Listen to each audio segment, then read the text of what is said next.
이번 질문은 이병철 회장님의 23번째 질문이 되겠습니다.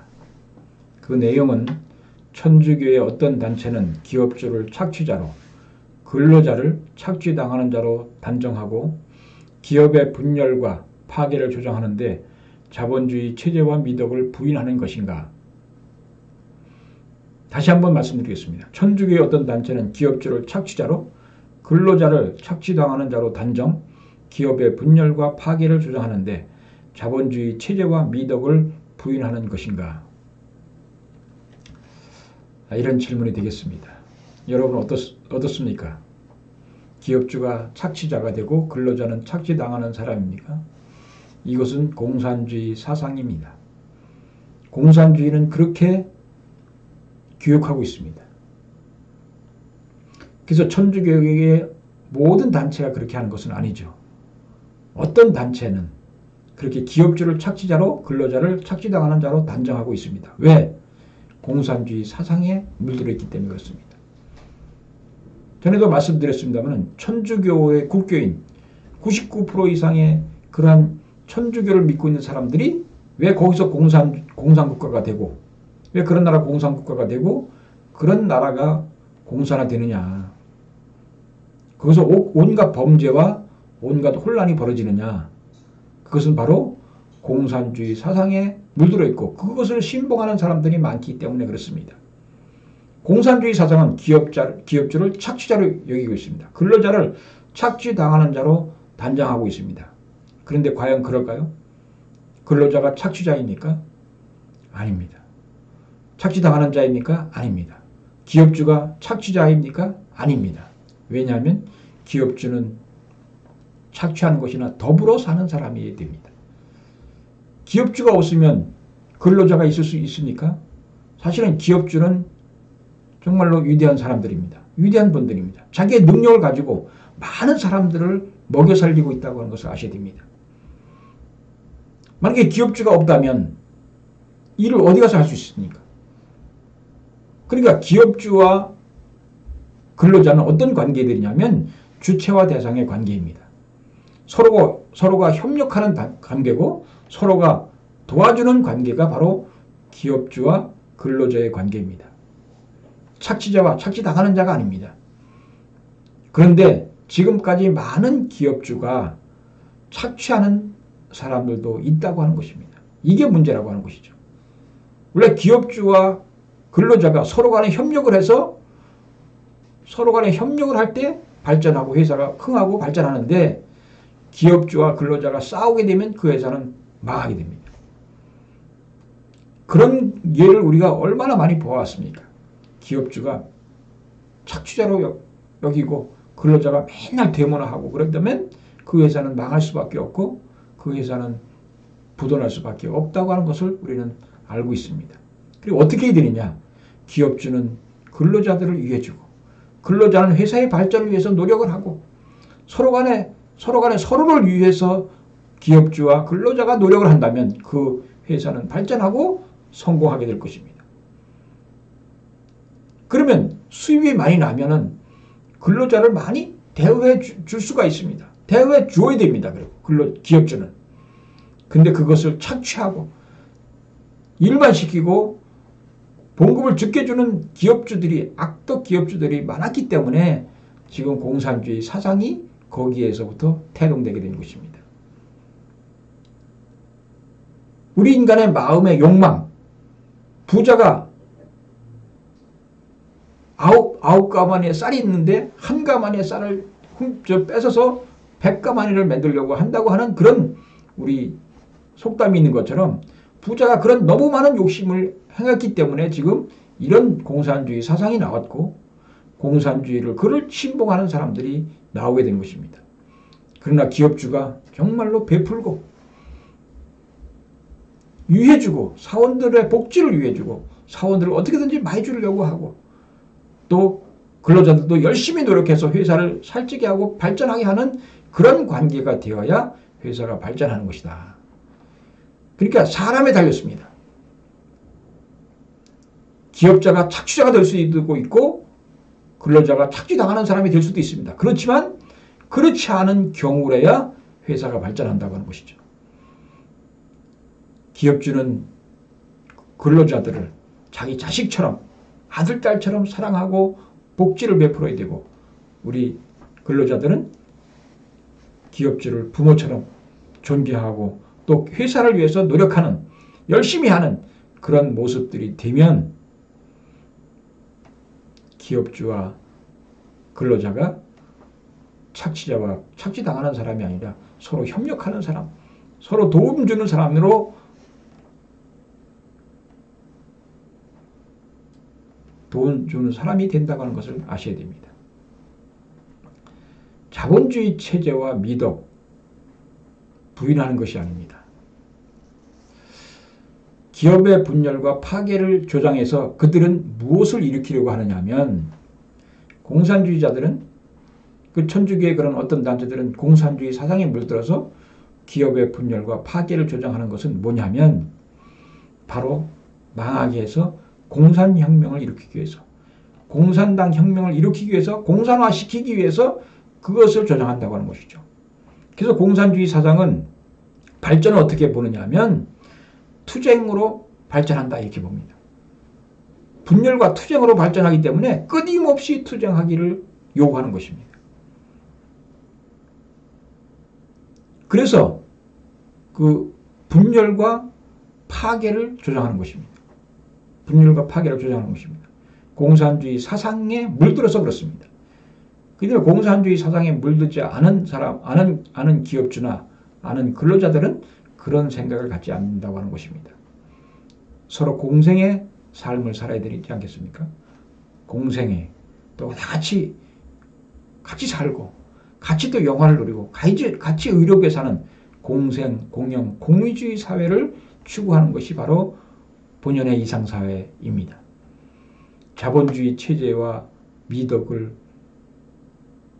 미덕이 있죠. 근데 자본주의 체제도 완전한 체제가 아닙니다. 자본주의도 문제가 있습니다.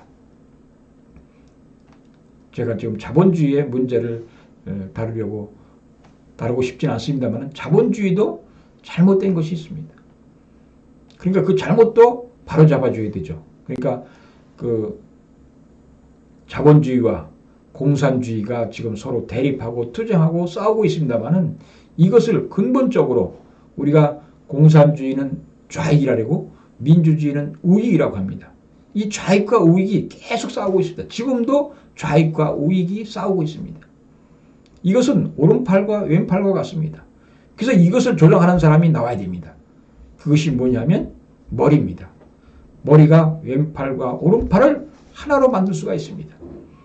서로 좌익과 우익에 추구하는 바는 결국에는 같습니다. 평화의 세계, 이상세계를 추구하는 것은 같습니다. 자유를 추구하고 그들도 공산주의도 자유, 민주주의, 인민공화국이라고 하지 않습니까? 그런 것처럼 그들도 자유를 얘기하고 평화와 통일을, 행복을 얘기합니다. 그렇지만 그 방향이 다르다는 거죠. 이 공산주의 사상은 좌익들은 투쟁과 저걸 통해서 하나로 통일시키겠다.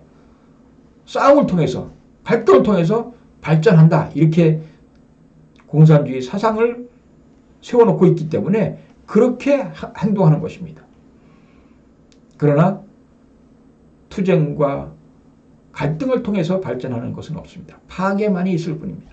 발전은 서로 주고받고 잘 주고 잘 받고 그렇게 할 때 발전하죠. 기업주와 근로자가 서로 주고 또 받고 주고받고 서로 주려고 하는 그런 기업주와 근로자가 된다면 그 기업은 발전할 것이고 또 가정도 마찬가지입니다. 부부가 맨날 싸워서 무슨 발전이 있겠습니까? 여러분 부부간에 맨날 싸우면 돈도 귀찮고 다 귀찮습니다. 그러니까 경제적으로 어려워지는 것입니다. 가정이 경제적으로 어려워진다고 하는 것을 아셔야 됩니다. 부부간에 맨날 싸우면 돈 벌고도 쉽지 않습니다. 기쁨이 있어야죠. 그렇기 때문에 서로 사랑으로 하나 된 가정은 만사성이다. 가와 만사성이라는 말이 있지 않습니까? 가정이 화목하면 만 가지 일이 이루어진다. 안 될 일이 없다는 것이죠.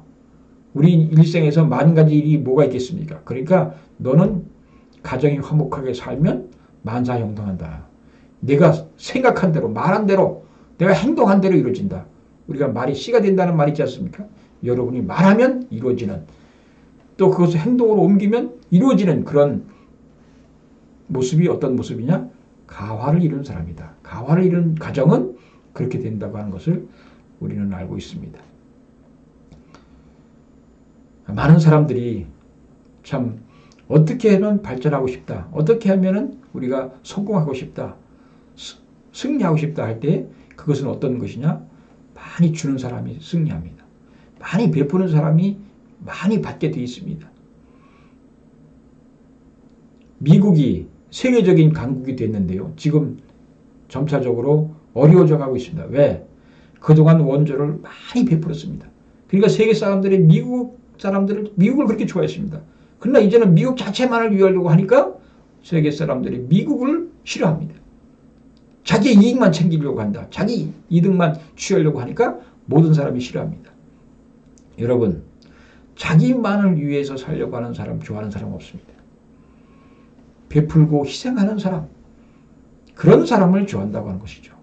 그러니까 기업주도 베풀고 희생하는 기업주는 좋아하지만 자기 것만 목숨만 자기 것을 챙기려고 어떻게든지 월급 적게 주고 어떻게든지 일 많이 시켜가지고 자기 이익을 취한다고 하는 그런 기업주는 악덕 기업주라 해가지고 근로자들이 싫어한다고 하는 거죠. 싫어하게 되어 있습니다. 그러나 어떻게든지 더 주려고 하고 베풀려고 하고 사랑하는 그런 마음을 갖고 회사를 운영한다면 그 회사는 망할 수 없습니다. 잘 될 수밖에 없다고 하는 걸 아셔야 됩니다. 여러분, 우리가 사상이 잘못되면 얼마나 폐해가 큰지 모릅니다. 얼마나 많은 사람이 피해를 보는지 모릅니다. 그러니까 우리가 사상을 바로 갖는 것, 진리를 우리가 안다고 하는 것, 우리가 얼마나 중요한지 모릅니다. 여러분, 싸워가지고는 발전이 안 됩니다. 갈등하고 발전이 없습니다. 서로 간에 화합과 통일하고 유해주고 투입하는 그런 모습들이 될 때 발전하고 성장하고 성공할 수가 있습니다. 여러분, 공산주의 사상에 물들어 있으면 안 됩니다. 지금 사람이 중심이다. 그런데 사람이 중심이 아닌 세계가 어디 있었습니까? 아닌 세상이 어디 있었습니까? 모두가 다 사람이 중심으로 살아왔습니다. 그런데 왜 갈등과 싸움과 죄악이 혼란이 만연해 있느냐? 만연해 있느냐? 지금까지 우리가 짐승을 중심한 사회를 했으니까 어떤 사회를 했습니까? 신을 중심한 사회를 살았습니까? 아닙니다. 사랑 중심한 사람을 살았습니다. 그렇게 느끼고 그렇게 생활했습니다. 그런데 지금까지 많은 문제가 많았습니다. 이 문제를 해결하는 방법은 창조주 신을 중심하고 살 때만이 가능합니다. 왼팔과 오른팔은 싸우게 되어 있습니다. 부딪히게 되어 있습니다. 그렇지만 신을 중심한 머리가, 두뇌가 조정을 하게 되면 오른손과 왼손이 좌익과 우익이 하나 될 수가 있습니다. 이 길입니다. 신을 중심한 사회를 만들어야 됩니다. 신이 창조한 창조주를 중심한 창조가 원하는 세계를 만들어야 평화의 세계가 오는 것입니다. 행복할 수가 있다고 하는 것을 아셔야 됩니다. 사람 중심 해가지고는 절대 평화의 세계, 행복한 세계가 올 수 없습니다. 왜? 사람마다 다 다르거든요. 사람도 마음과 몸이 다르듯이 다 다릅니다. 둘이 모이면 넷이 싸웁니다. 8이 모이면 16명이 싸우는 것이요. 그렇기 때문에 사람 중심하면 누구 중심할 것이냐. 나 중심하라. 다들 그럴 거 아니겠습니까? 나 중심한다고 하면 다른 사람이 나 중심하는 것을 따를 리가 없습니다. 그렇기 때문에 갈등하고 싸우고 투쟁하고 벌어지는 것입니다. 그렇지만 신을 중심하고 신의 뜻을 중심 삼고 우리가 모든 사람이 화합할 수가 있고 통일할 수 있고 행복할 수가 있다고 하는 것을 여러분 아셔야 됩니다. 신의 뜻을 중심 삼고 신의 목적, 창조한 창조 목적을 중심 삼고 우리 인류가 하나가 될 수가 있고 통일될 수가 있고 평화를 누릴 수가 있다고 하는 것을 아셔야 됩니다. 우리는 이 신을 중심한 사회, 그런 사회를 만들어야 됩니다. 인간 중심해가지고는 절대 하나가 되고 평화가 있을 수 없습니다. 통일이 벌어지지 않습니다. 지금까지 다 인간 사람을 중심하고 살아왔습니다. 그렇게 생활했습니다. 여러분 누구 중심하고 살았습니까? 그렇지만 평화가 있습니까? 자유가 있습니까? 평화가 있습니까? 통일이 있습니까? 행복하긴 합니까? 없습니다. 신을 중심할 때 자유도 있고 평화도 있고 통일도 있고 행복할 수도 있습니다. 감사합니다.